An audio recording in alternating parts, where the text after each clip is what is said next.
નમસ્કાર વિદ્યાર્થી મિત્રો, સ્વાગત છે આપણી યુટ્યુબ ચેનલ વોગ ઇન્ડિયા નોલેજના એક નવા વિડીયોમાં.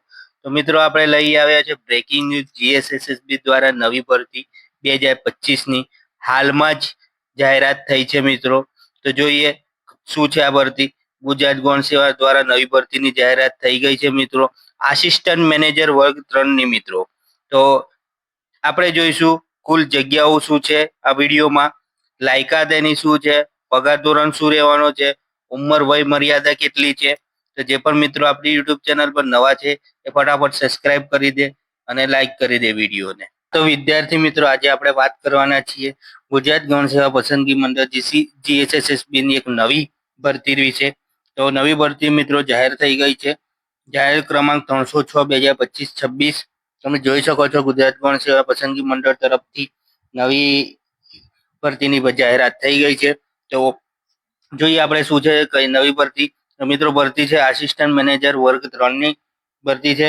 એના વિગતવાર જાહેરાત આપેલી છે. બરાબર મિત્રો, તો આપણે જોઈશું આજે આસિસ્ટન્ટ મેનેજર વર્ગ 3 અંગેની જાહેરાત. તો શું છે?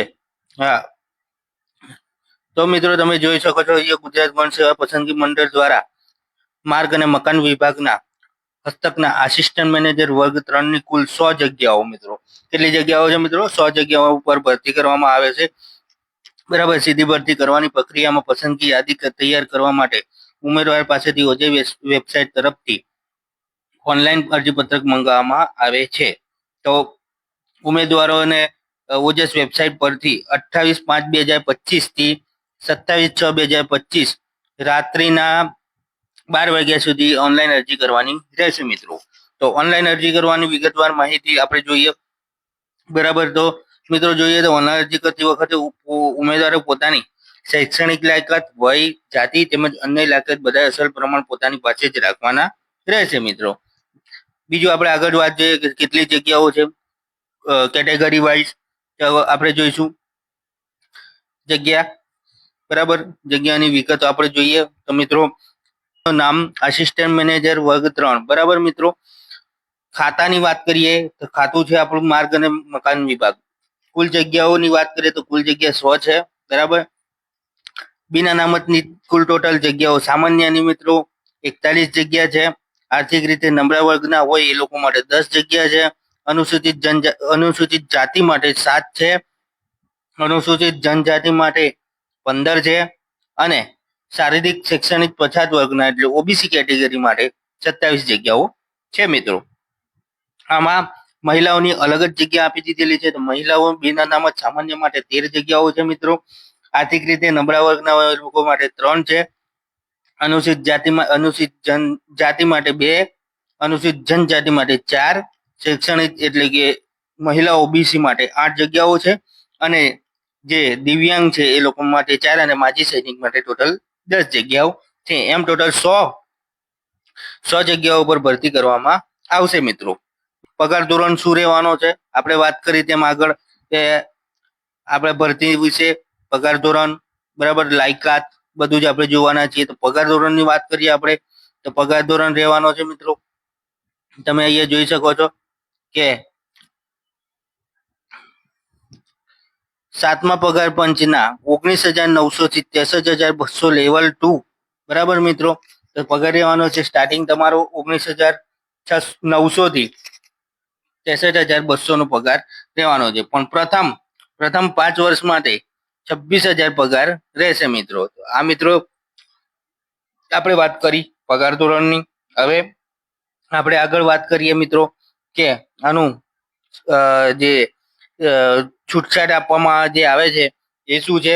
તો કેટેગરી વાઇઝ આપણે છૂટછાટ શું છે એ જોઈએ. સામાન્ય કેટેગરી મહિલાઓ માટે 5 વર્ષની છૂટછાટ છે મિત્રો. અનામત કેટેગરીના પુરુષ ઉમેદવાર માટે 5 વર્ષ, અનામત કેટેગરીના મહિલા ઉમેદવાર માટે 5++ એમ 10 વર્ષ, એટલે કે 45 વર્ષની વય મર્યાદા સુધી એ લોકો ફોર્મ ભરી શકશે. સામાન્ય કેટેગરીની વાત કરીએ આપણે, બરાબર મિત્રો, તો 10 વર્ષ દિવ્યાંગ ધરાવતા પુરુષ માટે મિત્રો. સામાન્ય કેટેગરીના દિવ્યાંગ ધરાવતા મહિલાઓ માટે 15 વર્ષ. બરાબર. અનામત કેટેગરીના દિવ્યાંગ ધરાવતા પુરુષ માટે 15 વર્ષ. એમ ટોટલ આ જે તમે જોઈ શકો છો. બરાબર. આટલી છૂટછાટ આપવામાં આવેલી છે મિત્રો.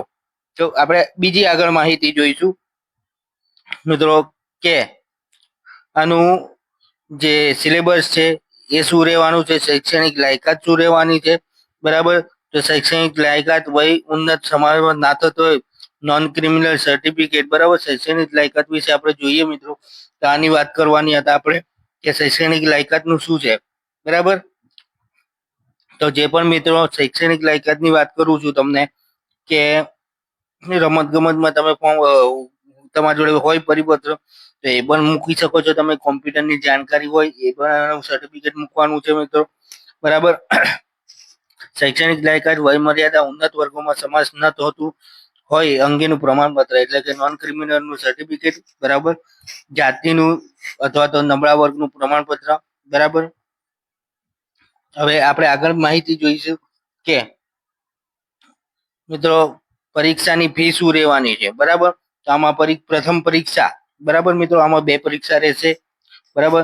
તો પ્રથમ પરીક્ષાની જે ફી રહેવાની છે એ છે બિન અનામત વર્ગ માટે 500 રૂપિયા છે, અને અનામતમાં આવતા મિત્રોમાં તમામ કેટેગરીની મહિલા શૈક્ષણિક શારીરિક અને શૈક્ષણિક પછાત વર્ગના એટલે કે ઓબીસી માટે 400 રૂપિયા, બરાબર મિત્રો, આ ફી રહેવાની છે. અને બીજી આગળ વાત કરીશું આપણે કે જે સિલેબસ છે એનો, એ સિલેબસ શું રહેવાનો છે, તો પાર્ટ એ માં સિલેબસ રહેવાનો છે મિત્રો. આપણે જોઈએ પાર્ટ એ નો સિલેબસ છે, સિલેબસની વાત કરી હતી આગળ આપણે વિડીયોમાં, તેનો સિલેબસ શું રહેવાનો છે મિત્રો. સિલેબસ આપણે આગળ વાત કરી હતી એ પ્રમાણે પાર્ટ એ માં આમાં મેં કીધું તમને એમ જ કે બે એક્ઝામ રહેવાની છે. તો પાર્ટ એ ની વાત કરીએ આપણે તો વિષય રહેશે પહેલો તાત્વિક કસોટી અને ડેટા ઇન્ટરપ્શન, ગાણિતિક કસોટી, કુલ ગુણ 60, બરાબર. બંને 30 માર્કનું આવશે, એમ 60 માર્કનું ટોટલ આવશે.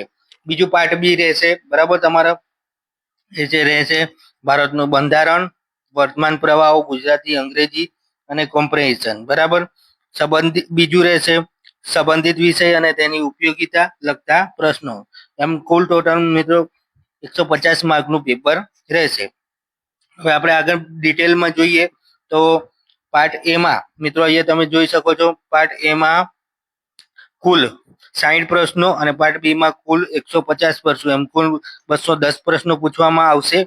પાર્ટ એ અને પાર્ટ બી બંને માટે સંયુક્ત રીતે કુલ 3 કલાક એટલે કે 180 મિનિટનો સમયગાળો મળવાપાત્ર રહેશે, બરાબર. હવે એમસીક્યુ આપણે વાત કરીએ, બરાબર. તો એમસીક્યુ પદ્ધતિમાં ખોટા જવાબ, બરાબર, આપના સંજોગોમાં 1/4 એટલે કે ચોથા ભાગનો માર્ક ઉમેદવારોમાંથી ઓછા કરવામાં આવશે. પરીક્ષા પૂર્ણ થયેલી મંડળ દ્વારા પ્રોવિઝનલ આન્સર કી પ્રસિદ્ધ કરવામાં આવશે. પ્રોવિઝનલ આન્સર કી સંબંધિત ઉમેદવારો દ્વારા મળેલા વાધા સૂચનાને ધ્યાને લઈને ફાઇનલ આન્સર કી પ્રસિદ્ધ કરવામાં આવશે મિત્રો. હવે બીજું આગળ માહિતી ખાસ જોવાની છે કે પાર્ટ એ અને પાર્ટ બી, બરાબર મિત્રો. આ જોઈએ તો ન્યૂનતમ ગુણ ધોરણ ક્વોલિફિકેટેડ એટલે જે પણ મિત્રો પાર્ટ એ કે પાર્ટ બી માંથી જે ન્યૂનતમ ગુણવત્તા હશે, બરાબર, એ માન્યતા ગણાશે. બીજું એક જોવાનું છે આપણે કે આ મેન છે સામાન્ય વહીવટ વિભાગના તારીખ 8/11/2023 ના ઠરાવ તથા પત્રની જોગવાઈ અનુસાર સ્પર્ધાત્મક પરીક્ષાના પાર્ટ એ માટે લઘુત્તમ 40% અને પાર્ટ બી માટે 40%. એટલે મિત્રો પાર્ટ એ માં અને પાર્ટ બી માં બંનેમાં તમારે 40% લાવવાના રહેશે મિત્રો, બરાબર. તો બીજી આગળ વાત કરીએ કે પસંદગી યાદી અને પ્રતીક્ષા યાદી તૈયારી કરવાની પદ્ધતિ, બરાબર મિત્રો.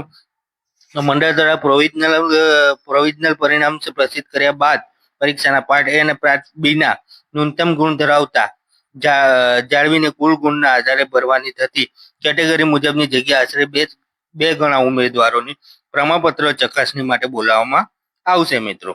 તો આ રહી આપણી આજની વિડીયોમાં વાત કરી આપણે કે આસિસ્ટન્ટ મેનેજર વર્ગ 3 ની જાહેરાત હતી જે ભરતી હતી તેના વિશે મિત્રો. તો જે પણ મિત્રો આપણી યુટ્યુબ ચેનલ પર જે નવા જોડાયા છે એ મિત્રોને મારી ખાસ વિનંતી છે કે સબસ્ક્રાઇબ કરજો. આવી અવનવી માહિતી સૌથી પહેલા આપણી યુટ્યુબ ચેનલ પર પોસ્ટ કરવામાં આવે છે, અને જે પણ નવા છે એ સબસ્ક્રાઇબ જરૂરથી કરજો. જય હિન્દ, જય ભારત.